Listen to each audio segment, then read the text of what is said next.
दोस्तों जया किशोरी ने मेरे एक वीडियो पे स्ट्राइक मार दिया और जया किशोरी के इंस्टाग्राम पे जितने भी कोट्स है वो सारे के सारे कॉपीड है एंड दैट इज व्हाई आज की वीडियो में तुम्हें दिखाऊंगा कि कैसे जया किशोरी किस लेवल पे स्कैम कर रही। मोह अंधा होता है। So if you don't know about Jaya Kishori, तो जया किशोरी एक बिजनेस वुमन है, लग्जरी मटेरियल ऑब्सेस्ड गर्ल है, एक फैशन मॉडल है, डांसर है और कभी कभी कथा करके जनता के साथ स्कैम भी करती है। मोर कभी भी शारीरिक संभोग नहीं करते। इस लेवल का स्कैम की एक डिवोटी खुद इनको एक्सपोज कर रही। इतने सारे यूथ को इंस्पायर करने के बाद आप अचानक से एक दिन कह देते हो कि मैं तो एक नॉर्मल लड़की हूँ और आप 2 लाख का बैग कैरी कर रहे हो। सॉरी टू से बट आप लोगों की वजह से ही हमारा जो सनातन धर्म है लोगों को पाखंड लगता है। जया इसको बोलते हैं चतुर चालाक इंसान, मतलब दूसरों को मोह माया से दूर करने का ज्ञान देने वाली।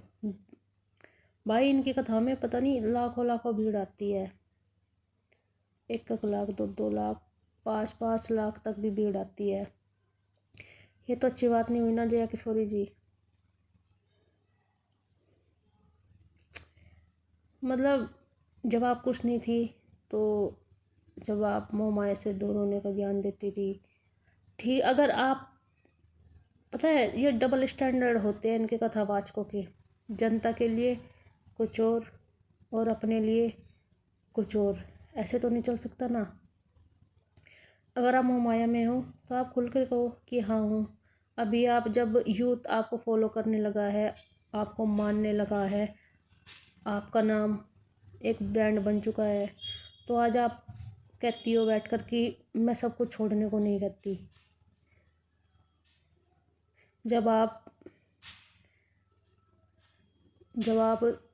कथावाचकों में नई थी, नई कथा करती थी, तो आप मोह माया दूर करने के छोड़ने के लिए कहती थी। इसी चीज़ से यूथ हो चाहे ओल्ड जनरेशन हो, वो आपसे इंस्पायर हुई और आज आप कह रही हो कि मेरे को तो ये फ़ोन चाहिए, आईफोन चाहिए, अभी चाहिए, धनतेरस के दिन ही चाहिए तो चाहिए। आपने वो वाली वीडियो देखी होगी इनकी। खैर जब आप कमा रही हो तो अपनी कमाई भोगने में तो कोई अर्ज नहीं है, ठीक है। लेकिन यूथ को आप गलत डायरेक्शन दे रही हो।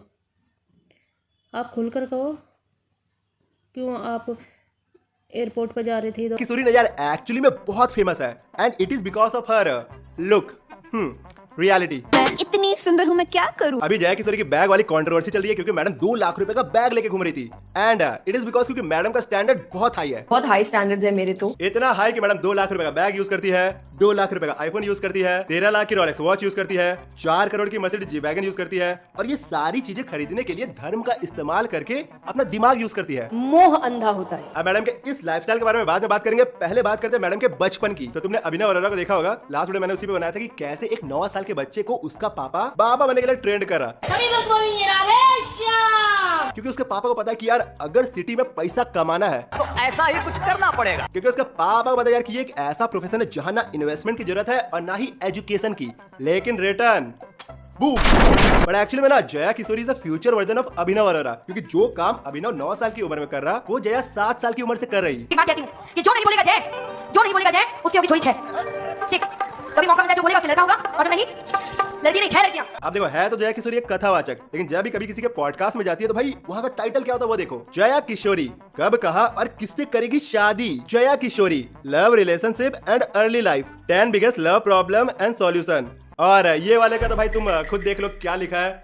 मतलब देखने से ऐसा लग रहा है यार कि किसी धर्म गुरु को नहीं लव गुरु को बुलाया है, क्योंकि इनको भी पता है यार कि लोगों को इनकी पर्सनालिटी एंड पर्सनल लाइफ में इंटरेस्ट है, कथा में नहीं। मोह अंधा होता है। एक्चुअली रियलिटी में जया किशोरी एक बिजनेस वुमन है जो कि धर्म का इस्तेमाल करके अपने प्रोडक्ट और सर्विसेज बेच रही। अगर तुम उनके वेबसाइट में जाओगे तो तुम्हें पता चलेगा कि मैडम बहुत सारे प्रोडक्ट्स और कोर्सेज सेल करती है एंड ऑलमोस्ट सारे प्रोडक्ट पूजा पाठ से रिलेटेड है। इन शॉर्ट मैडम धर्म के नाम पे धंधा कर रही। अब कुछ समझे तुम, जनता हो तुम कुछ समझी, तुम कुछ समझ लो भाई। ये है नहीं कि स्पेशल यही है, मतलब स्पेशल ये जया किशोरी को नहीं कह रही हूँ मैं, चाहे कोई सा भी रिलीजन हो भाई, सब तुमको बेवकूफ़ बनाने में लगे हुए हैं। क्यों तुमको अपने ईश्वर से जुड़ने के लिए किसी तीसरे पर्सन की ज़रूरत क्यों पड़ती है? मेरी तो आज तक ये समझ में नहीं आया। भाई तुम हो और तुम्हारा ईश्वर है, क्यों किसी तीसरे जो ये ज्ञान दे रहे हैं ये बैठ के क्या तुम खुद नहीं ले सकते? आजकल तो सब कुछ भरा पड़ा है, यूट्यूब पे देख लो, बुक अवेलेबल है, गूगल पे सब है। क्या मतलब वही है ना, जब इंसान खुद बेवकूफ़ बनना चाहता है तो भाई उसे कौन रोक सकता है। और भाई इनकी गलती नहीं है, इनकी गलती नहीं है। ये तो अपना जब ये कुछ नहीं होते तो ये बैठते एक सिंहासन लगा के, धीरे धीरे जनता इनसे अट्रैक्ट होती है। उस अट्रैक्ट होके तो फिर ये अपनी जो अच्छा इनसे कोई पूछे, जो इन्हें चढ़ावा आते हैं इनके दरबार में, पैसे भी आते होंगे बहुत, कौन रखता है उनको? पूछो ना, सवाल करो भाई। भाई जनता तुम देती क्यों हो भाई? तुम हाँ ठीक है, मंदिर में दो आप, वो दो, वो उसका कोई इशू नहीं है, मंदिर में दे सकते हो आप, हमारे सबके मंदिर आराध्य है उसमें, ठीक है। बट इनको स्पेशली बुला के इनवाइट करके इनसे 5-5 लाख 10-10 लाख की कथा करवाना, और फिर ये अपने शौक पूरे करते हैं। तो फिर शौक पूरे करो, फिर नॉर्मल इंसान की तरह रहो। ये मत कहो कि हम साधु संत है, ये वो है, मतलब हमें मोहमाया से कोई मतलब नहीं है। भाई मतलब सबको है।